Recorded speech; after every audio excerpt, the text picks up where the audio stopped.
انہوں نے بڑا عام انکشاف کیا ہے۔ یہ پچھلے دنوں خبریں تو تھی کہ اسٹیبلشمنٹ ظاہر ہے اتنی بڑی طاقت، تحریک انصاف پاکستان کی سب سے مقبول جماعت،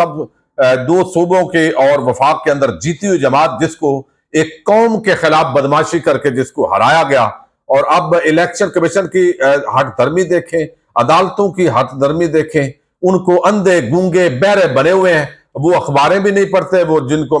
یعنی ہمارے چیف جسٹس صاحب ٹی وی بھی نہیں دیکھتے، ان کو پتہ بھی کوئی نہیں ہے، جو آ جائے اس کو جھڑک کے وہ کہتے ہیں پراپر فورم پر جائیں، اور ساتھ ہی کہتے ہیں کہ الیکشن کمیشن آئینی ادارہ ہے بھائی اس کا احترام کریں۔ تو یہ ایک پورا جو ہے نا وہ عجیب قسم کا پلان ہے، لیکن یہ بات کی بہرحال تصدیق ہوئی ہے کہ اسٹیبلشمنٹ اور تحریک انصاف کے رابطے ہوئے ہیں، اور شیر افضل مروت نے یہ شاہ زیب خانزادہ کے پروگرام کے اندر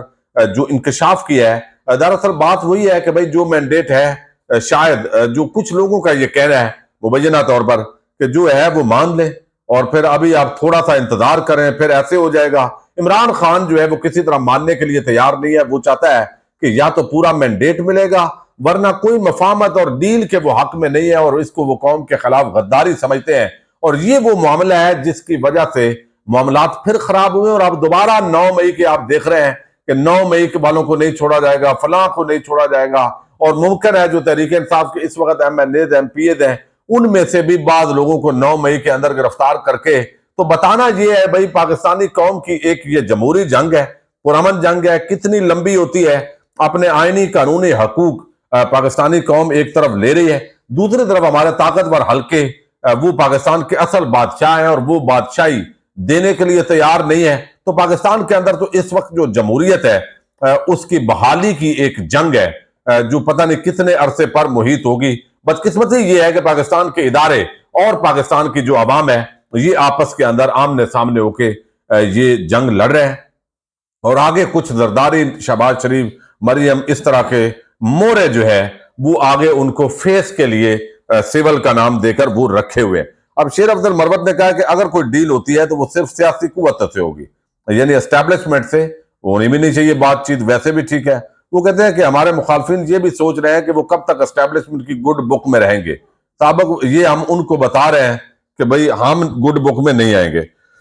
عمران خان نے اپنی پارٹی کو ملک بھر میں مبینہ دھاندلی کے خلاف احتجاج کرنے کے حوالے سے واضح ہدایات دی تاکہ لوگوں کو بتایا جائے کہ ہم کوئی ڈیل نہیں کریں گے۔ جو لوگ حالات کنٹرول کرنے کی کوشش کرتے ہیں وہ بے شک بہت طاقتور ہے لیکن وہ خدا نہیں ہے، یہ شیر افضل مروت نے کہا ہے۔ اب یہاں پر جو ہے وہ ایک یہ صورتحال ڈیولپ ہوئی ہے کہ آپ دیکھیے کہ اس کا مطلب ہے کہ رابطہ ضرور کیا گیا ہے، لیکن انہوں نے بتایا کہ یہ شرائط و ضوابط ایسی تھی جو ہمیں ناقابل قبول تھی، اور عمران خان ظاہر ہے اس طرح کی چیزیں مان نہیں سکتے تھے، تو یہ ایک تو بڑی خبر ہے۔ دوسری طرف آج صدارتی الیکشن کے اندر آپ دیکھیں پہلے پنجاب کی وزیر اعلیٰ جالی، پھر جو فارم 47 پہ آپ نے بلوچستان کے اندر تو چلے وہ بن رہی تھی حکومت اسی پارٹی کی، اور لیکن خیبر پختونخوا کے اندر حکومت پراپر بن گئی، لیکن وہاں پہ مخصوص نشستوں پر جال سازی کی گئی، اور اب جو ہے وہ ایک وزیر اعظم کو بنا لیا فارم 47 کا، اور اب صدر جو ہے وہ بھی، یعنی اس جال سازی میں جیسے اپنے بھائی کا مردار گوشت کھانا وہ غیبت کے حوالے سے آیا ہے، تو یہ ایک اسی طرح کا، یعنی جو حصہ ملتا ہے وہ کھا لو، نوچ لو، ان بوٹیوں کو نوچ لو جو آپ کے ہاتھ میں آتا ہے۔ تو پیپلز پارٹی اور نون لیگ کل کو یہ نہیں کہہ سکتے کہ ہمارے پاس تو یہ اختیار نہیں تھے، چونکہ یہ لٹیرے ان کو اسی لیے کہتے ہیں کہ یہ لوٹ مار کر رہے ہیں، جو ان کو مل رہے ہیں ان کو پتہ ہے یہ ان کا حق نہیں ہے، ان کو پتہ ہے عوام نے ان کو مسترد کر دیا ہے، لیکن اس کے باوجود یہ اس بیتی گنگا میں ہاتھ دھو رہے ہیں، تو کل کو یہ مظلوم تو نہیں بن سکتے، یہ اس ظالم کی صف کے اندر ہی ان کو جو ہے وہ کنسیڈر کیا جائے گا۔ تو آج صدارتی الیکشن وہاں پہ آپ دیکھیں کہ پہلے آپ نے مخصوص نشستیں، پھر انتخابی نشان پہلے لے لیا، پھر مخصوص نشستیں لے لی، پھر قاضی صاحب جو ہے وہ انہوں نے جو حلف برداری ہو گئی اب مخصوص نشستوں پہ کچھ، لیکن اب اس پورے صورتحال کے اندر آج جسٹس عامر فاروق جو ہے وہ چونکہ پریزائڈنگ آفیسر ہیں اس الیکشن کے، تو ان کے سامنے سینیٹر فیصل، عون عباس پبی اور سب جو ہے وہ کون بچائے گا پاکستان، قیدی نمبر 804 اور پھر عمران خان زندہ باد کے ڈنکے لگے۔ اس وقت ان کا چہرہ دیکھنے والا تھا، چونکہ عدالت کے اندر جو اس وقت ججز ہیں ماشاءاللہ، ملک شہزاد صاحب chief justice Lahore high court بن گئے ہیں، اور دوسری طرف جو ہے وہ عامر فاروق ہے اسلام آباد ہائی کورٹ میں، تو تحریک انصاف جو ہے ان کے پشاور کے اندر جو چیف جسٹس ہیں وہ بھی ریٹائر ہونے جا رہے ہیں۔ تو آنے والے دنوں کے اندر جو عدالتی معاملات ہیں، اوپر قاضی صاحب ہیں، تو یہ سارے معاملات مزید ایک پیج جو ہے وہ اس پوری صورتحال کے اندر بظاہر جو ہے وہ بہتر ہوتا نظر آ رہا ہے، اور تحریک انصاف کے لیے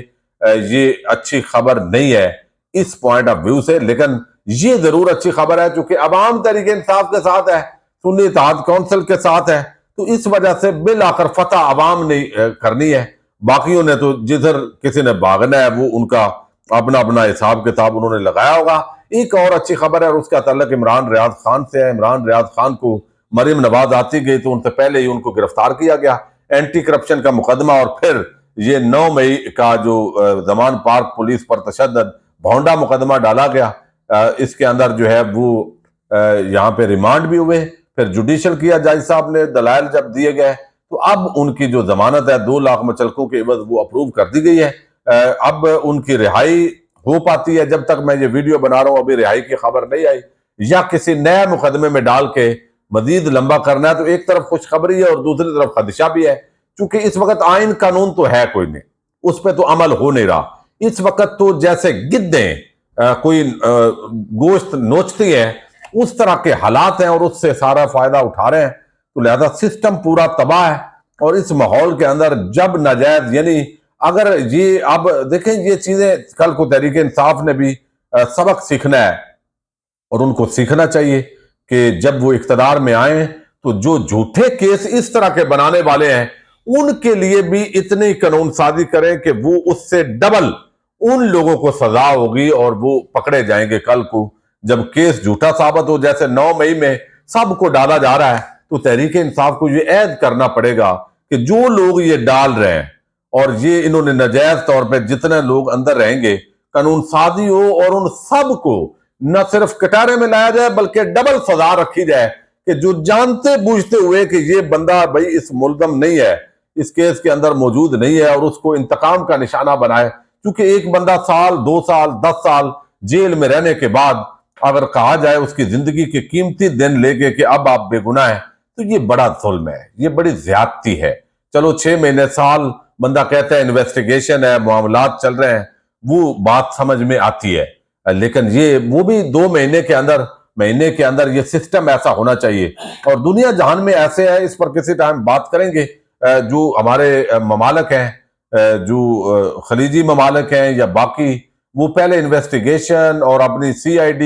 اور سارے ایجنسیز کی جو نیٹ ورکنگ ہوتی ہے اس کے ذریعے پورا ورک کرنے کے بعد بندے کو اٹھاتے ہیں، لیکن یہاں پہ پہلے بندے کو اٹھاتے ہیں پھر فیصلہ کرتے ہیں اس پر کیا ڈالنا ہے۔ اچھا ایک سے ضمانت ہو گئی ہے تو پھر اب دوسرے وہ فلاں میں ڈال دو، تو یہ ایک بڑا سنگین مذاق ہے اور یہ پاکستانی قوم کے ساتھ بڑا ظلم ہے، بڑی زیادتی ہے۔ اجازت دیجیے گا۔ پاکستان زندہ باد، پاک فوج پائندہ باد۔